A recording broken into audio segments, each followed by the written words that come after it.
Dragon Ball Z, mais especificamente nos filmes que eram lançados na época, vários vilões foram apresentados aos fãs, um deles sendo o irmão de Freeza, né?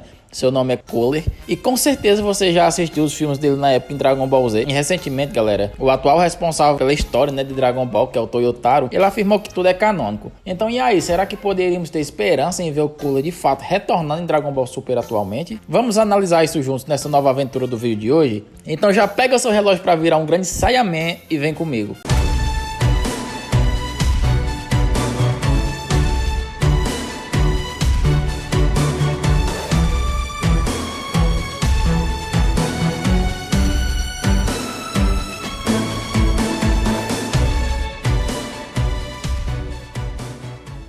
Fala galera, eu sou o Matheus Gomes e vocês estão no Sagaze. Pois bem família, no início vamos falar sobre o que eu penso sobre essa afirmação do Toyotaro. Ele fala sobre tudo ser canônico, né? Mas assim, claro que a gente tem que ver, né, e levar em consideração também que não é totalmente ao pé da letra esta afirmação. No caso Dragon Ball Heroes, além de outros jogos podemos considerar dentro do multiverso de Dragon Ball, é claro. Mas a história do Dragon Ball, a linha do tempo que nós acompanhamos é iniciada em Dragon Ball clássico, né? Então seguimos para Dragon Ball Z. Sobre os filmes do Z, a grande maioria faz parte da linha do tempo alternativa e paralela às sagas Dragon Ball Z, salvo algumas exceções como Gohan e Trunks Guerreiros do Futuro, né? Que é um filme canônico, já que é praticamente no início da saga Cell. Mas claro, família, a partir daí passamos a considerar duas linhas do tempo que estamos acompanhando. Então, a linha do tempo original, né? E a linha do tempo do futuro de Trunks. Como o Trunks voltou no tempo, então foram criadas essas duas linhas do tempo. A linha do tempo original foi mudada por isso, né?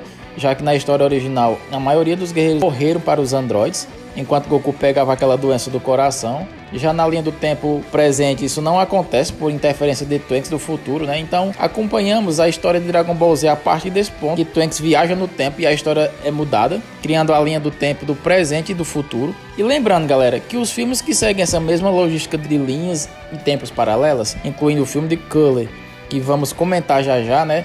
Nisso seguimos para a saga Majin Buu até a derrota do Kid Buu. Depois disso passam alguns meses e vamos para Dragon Ball Daima, já que este anime é bem encostado com o final da saga Buu. E anos depois é que vem o Dragon Ball Super, né família? Então daí você me pergunta, e Dragon Ball GT? Bom, o Sagaze tem a teoria de que Dragon Ball GT ainda vai acontecer no futuro, já que na história ele se passa 10 anos após a saga Buu, né? É mais tempo do que Dragon Ball Super, então Dragon Ball GT ainda vai acontecer. Depois eu posso fazer um vídeo só explicando essa teoria, né família? Porque no momento você pode achar que não faz sentido, mas se vocês deixarem muito like, eu trago essa teoria bem explicada aqui no canal, combinado? Pois bem, mas enfim galera, voltando ao tema principal, já entendemos que a linha do tempo oficial do Dragon Ball, seguindo a ordem cronológica, seria Dragon Ball, Dragon Ball Z, Dragon Ball Daima e Dragon Ball Super, né? Mesmo com algumas controvérsias na história do Daima, que são desconexas com o Dragon Ball Super, como o aparecimento do Super Saiyajin 4. Mas se for considerar a proposta de cada anime, a ordem é essa.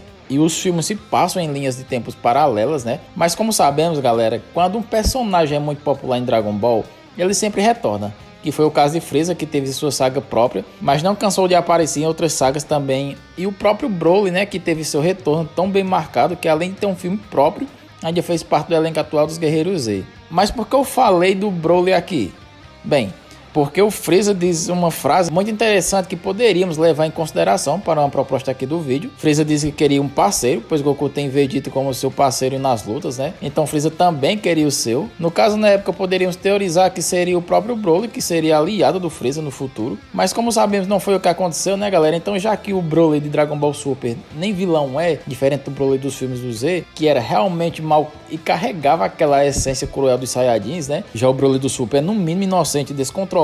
Para mais detalhes, vocês podem ver o vídeo analisando o filme de Broly aqui do canal. Mas então, família, como o Broly foi para o lado do bem? O grande Freeza realmente precisaria de um parceiro cruel como ele? E quem melhor que seu irmão Cooler? Pois bem, galera, mas isso seria no mínimo intrigante, né? Já que no filme do Z, Cooler era visto como um irmão distante. Ele nem se importou com o fato de Goku ter sido enviado à Terra após a explosão do planeta Vegeta. Ele não interferiu, pois era problema do Freeza, né? Cooler tinha seu próprio império para dominar. Mas ao saber que Freeza foi morto por um Saiyajin, ele quis se vingar, né, galera? Então, não pela morte do irmão, mas pela desonra da sua raça, né? Então, se Cooler retornasse, ele ou teria a sua personalidade um pouco alterada, ou existiria alguma circunstância que faria com que Cooler aceitasse se unir a Freeza, né? São várias as possibilidades, como vocês podem ver. Eu mesmo já teorizei analisei outras formas do Cooler retornar em Dragon Ball Super, em outros vídeos que citei ele, né? Mas como este vídeo é focado mais no Cooler em si, podemos falar mais sobre o que ele tem de bom para nos oferecer na história de Dragon Ball, né?